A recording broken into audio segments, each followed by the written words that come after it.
오늘 말씀은 잠언 20장 15절에서 30절까지의 말씀입니다. 하나의 말씀 받들어 읽도록 하겠습니다.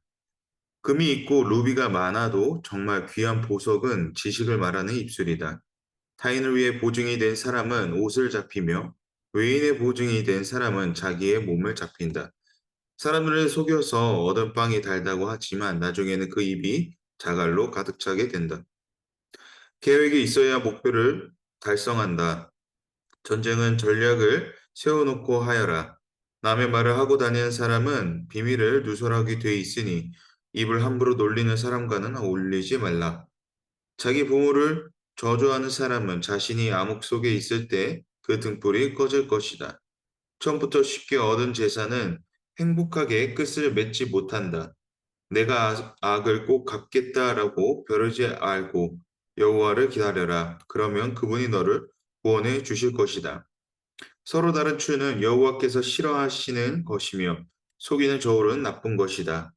사람의 걸음은 여호와께서 인도하시니 사람이 어떻게 자기 길을 알 수 있겠는가? 서운하고 난 후에 그 생각이 달라지면 그것이 덫이 된다. 지혜로운 왕은 악기질하며 타작욕 바퀴를 그 위로 굴린다. 여호와께서는 등불처럼 사람의 영혼을 비추시나니 사람의 마음속 깊은 곳까지 낱낱이 살피신다. 인자와 진리는 왕을 보좌하고 정의는 그 왕제를 든든히 한다. 청년의 영광은 그 힘에 있고 누인의 아름다움은 백발에 있다. 상처가 나도록 때려야 악이 없어진다. 매질은 사람의 속 깊은 곳까지 들어간다. 아멘. 오늘 본문의 잠언 기자는 말의 중요성을 강조하며 시작을 하고 있습니다. 함께 15절을 다시 보게 되면 귀하다 여기는 금이나 보석보다 귀한 것이 지식을 말하는 입술이라 말합니다. 말의 가치가 보석보다 귀하다라는 것을 말하고 있는 것이죠. 우리나라 속담 중 말 한마디로 천냥빚을 갚는다는 것과 동일하게 그 말의 파급력이나 그 가치가 물질적 가치보다 큼을 발견할 수가 있습니다. 사람과의 관계에서 일어나는 거의 모든 일들은 결국 이 말들에 의해서 일어나게 됩니다. 정말 작은 말들에 위로받기도 하고요. 슬퍼하기도 합니다. 그리고 기뻐하기도 하죠. 이와 같이 말을 어떻게 하냐에 따라 그 가치와 중요성이 드러나게 되고, 그리고 그 영향과 파급력에 있어서 관계가 형성이 됩니다. 따라서 어떻게 말하느냐는 오늘 우리의 삶에 굉장히 직접적으로 작용하고 있습니다. 궁극적으로 이 말을 하는 것은 상대방과의 관계를 형성하게 되는데, 본문은 이 관계에 있어 말을 하는 것이 16절을 보게 되면 타인을 위해 보증이 된 사람과 외인의 보증이 된 사람을 두 가지로 두고 비교를 하고 있습니다. 쉽게 말해 보증을 설 때는 진실로 해야 한다라는 것이죠. 출애굽기 22장을 보면 보증에 대한 이야기를 합니다. 채무액에 대한 확실한 반환을 말하지만 이에 대해 무례하거나 이자를 받지 말 것에 대해서 규정을 하고 있다라는 것이죠.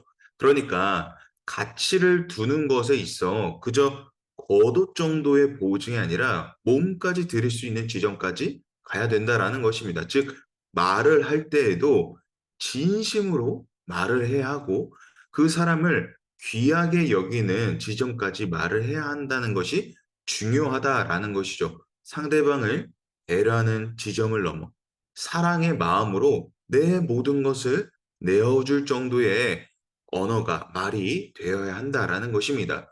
그런데 그렇게 하지 못할 경우, 그 못할 경우를 17절에 이야기를 하고 있는데, 거짓된 관계, 진실하지 못한 말들은 어떻게 됩니까? 자신의 올무가 된다라고 개역개정에서 이야기하고 있습니다. 왜 그러합니까? 거짓된 말들은 관계를 속이는 행동이며 이 거짓말들은 종국의 관계를 파괴하게 될 것이라고 말하는 것입니다. 다시 말해, 진실한 관계는 진실한 말과 행동이 동반해야 한다라는 것입니다. 하나님은 분명히 우리와의 관계를 시작하실 때 진실이 우리에게 다가오시며 말씀하셨습니다. 하나님의 사랑은 진실한 관계적 사랑만이 남아 있었습니다. 하지만 하나님의 진실한 사랑의 관계를 아담이 거짓으로 저버렸고 이는 아담에게 올무가 되어 결국 죽음에 이르게 되었습니다. 결국 거짓을 행할 때는 스스로에게 이익이 된다 하여 시작했지만 종전에는 그 거짓된 행동으로 인하여 당당하지 못하는 이것이 스스로를 옥죄게 되는 것을 볼 수가 있는 것이죠. 마치 아담이 선악과를 따먹지 않았다고 하나님께 말했던 것처럼 그가 고개를 들지 못했던 것처럼 말이죠. 아이들이 거짓말을 말할 때 부모는 금세 아이가 거짓말을 한다는 것을 알아차립니다. 어떻게 압니까? 이전과 다른 행동에서 알아차립니다.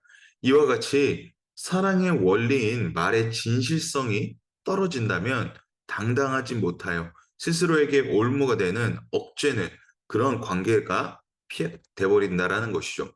그렇다면 현재 우리는 어떻게 말을 하는 것이 보다 감미롭고 가치 있게 진실하게 느하게 할 수 있을까 합니다. 늘 진실한 말들을 하고 싶은데 생각보다 잘 안 되고 그렇게까지 할 필요가 있나 이런 마음들도 들 때가 있습니다. 그래서 오늘 본문에서 이야기를 하는 것은 18절을 보게 되면 계획이 있어야 하고 목표를 달성해야 된다라는 것을 이야기를 하고 있습니다. 아무렇게나 관계를 이어가는 것이 아니라 전략이 있어야 된다라는 것이죠. 즉, 사단의 거짓된 속삭임에서 우리는 전략 있게 말을 해야 한다라는 것입니다. 사단이 우리로 하여금 말로 인해 결국 관계를 악화시키는데 이에 대한 우리도 대비를 해야 한다라는 것입니다. 그런 의미에서 잠언의 기자는 이 두 가지 전략을 이제 이야기를 하고 있는데요. 19절과 20절을 함께 읽도록 하겠습니다. 남의 말을 하고 다닐 사람은 비밀을 누설하게 돼 있으니 입을 함부로 놀리는 사람과는 어울리지 마라. 자기 부모를 저주하는 사람은 자신이 암흑 속에 있을 때 그 등불이 꺼질 것이다. 다음에 첫 번째 남에 대한 이야기를 하지 말 것을 이야기를 하고 있고요. 두 번째는 자기 부모를 욕하지 말 것에 대해서 경고합니다. 이것이 가장 기본적인 전략이라고 전합니다. 즉 자기의 내용이 아닌 자기의 것이 아닌 내용들을 이야기를 하지 말라는 것이죠. 사람과의 만남에 있어 불편한 감정을 가진 것을 누군가에게 그저 깎아내리듯 하지 말라는 것입니다. 그렇습니다. 말을 함에 있어 가장 중요한 것은 나라는 관점을 이야기해야 된다는 것입니다. 남이 아니라 나입니다. 나 중심적 이야기가 아니라 나는 그래서 그랬어라고 이야기를 해야 한다라는 것이죠. 당신이 그래서 나는 이랬어가 아니라 나는 이렇게 됐을 때 이러한 기분이 들었어라고 말을 해야 한다라는 것입니다. 자기 과시적인 표현, 과장한 표현들을 사용하지 말라는 것입니다. 이는 누군가에게 아무 이야기도 하지 말라는 것이 아니라 이야기할 때 자기 중심적인 이야기를 해야 된다는 것입니다. 그 사람이 무엇을 했기에가 아니라 그 말을 듣는 나의 심정에 대해서 진실하게 말하라는 것입니다. 그런데도 우리한테는 답답한 마음이 있죠. 나 중심적인 이야기들을 계속해서 하고 싶습니다. 그럴 때 어떻게 해야 합니까? 주님께 아뢰야 하죠. 솔직한 나의 어려운 마음을 주님께 토로해야 하는 것입니다. 우리 부모에게 자식이 자신의 진실된 마음, 정말 자기 중심된 말들을 할 때 결국 위로받는 것처럼 우리도 주님 앞에 그렇게 아뢰야 한다라는 것이죠. 주님은 듣고 우리에게 말씀해 주십니다. 앞서서 아담에 대해서 함께 잠깐 이야기를 했는데 아담을 생각해 보면 선악과를 따먹은 것을 그는 왜 솔직하게 하나님 앞에 이야기하지 못했을까라는 생각이 듭니다. 하나님을 향한 그 정도 신뢰가 아담에게 없었는가 그런 생각이 든다라는 것이죠. 오늘 본문을 통해서 묵상하게 하시는 것은 하나님을 실망시키지 않기 위해서 했을 것 같다라는 생각이 듭니다. 그런데 결국 그런 아담의 태도가 이 거짓은 결국 죽음이라는 길에 들어서게 됩니다.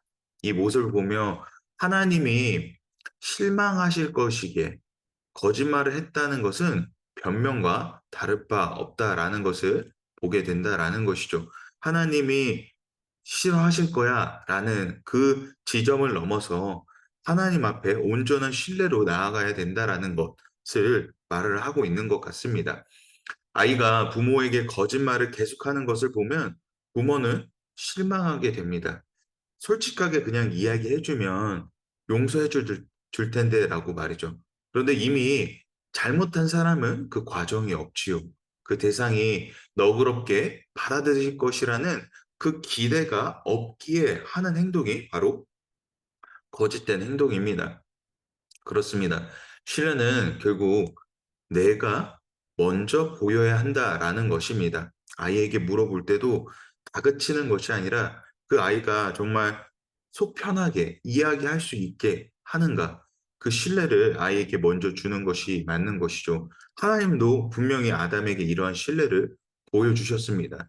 선악과를 따먹은 다음에도 아시지만 아담의 거짓된 행동들, 잘못된 행동을 이미 아시지만 아담에게 물어 그 신뢰를 먼저 아담에게 보여주셨죠. 이와 같이 그런데 아담은 응답하지 않았습니다. 그런데 이와 같이 결국 하나님의 신뢰에 대한 우리 또한 반응을 해야 한다라는 것입니다. 하나님은 늘 우리에게 말씀하시고 계시나 듣지 못하고 있는 것은 나이지 않을까 합니다. 하나님이 말씀하시지 않는 것이 아니라는 것이죠. 오늘 말씀을 정리하도록 하겠습니다. 말을 잘하는 것 너무 중요합니다. 그런데 어떻게 이야기하냐? 하나님의 가치관을 두고 말하는 삶은 우리 가운데 먼저 있어야 된다라는 것입니다. 하나님의 가치관을 두고 말하는 삶 가운데 말씀이 우리 안에 늘 머물러 있어야 한다라는 것이죠. 내 안에 거룩한 말들이, 가치 있는 말들이 결국 나오려면 내 안에 주님의 말씀을 품고 있어야 한다라는 것입니다. 하나님의 언어는 그저 기도함으로, 묵상함으로 나타나는 것이 아니라 하나님의 말씀이 우리 안에 새겨져 있을 때 나타나게 됩니다. 그러므로 무엇을 해야 합니까? 늘 말씀을 우리의 손에서, 입에서 놓치지 않아야 한다라는 것입니다. 늘 진실한 말들, 늘 좋은 관계를 내가 유지하고 싶고, 왜 이 어려운 상황들을 계속 관계적으로 맞닥뜨리게 될 때라고 생각할 때는 우리 안에 정말 하나님의 말씀으로 하나님의 은혜로 말미암아 새겨진 것들이 이것이 말을 통하여서 나타나는가 한번 생각해 봐야 된다라는 것이죠. 하나님의 말씀이 우리 안에 있다라면 하나님의 말씀을 통한 사랑의 언어들이 계속해서 나오게 될 것입니다. 그러므로 늘 말씀을 우리의 손에서 놓치지 않아야 할 것입니다. 그렇게 되면 우리는 한마디 말에 앞서 말씀드렸던 속담처럼 청량빛을 갚는 언어에 능통한 자가 될 것입니다. 말하는 것에 능통한 자가 될 것일 겁니다. 말을 하는 것에 있어서 어려움이 없게 될 것입니다. 이 말이 곧 생명의 언어가 되어 하나님의 사랑을 전달하고 위로하는 기쁨의 언어가 될 줄을 믿습니다. 그러므로 말씀을 우리 안에 깊게 새김으로 통하여서 오늘도 이 말씀이 나를 먼저 숨쉬게 할 때 이것이 주변의 영향력으로 또 전달되어 또 넉넉한 하나님의 사랑과 위로를 주변과 나누며 또 나 또한 하나님의 사랑의 은혜를 온전히 누리며 나아가시는 주님의 거룩한 성도님들이 되시기를 주님의 이름으로 축복합니다.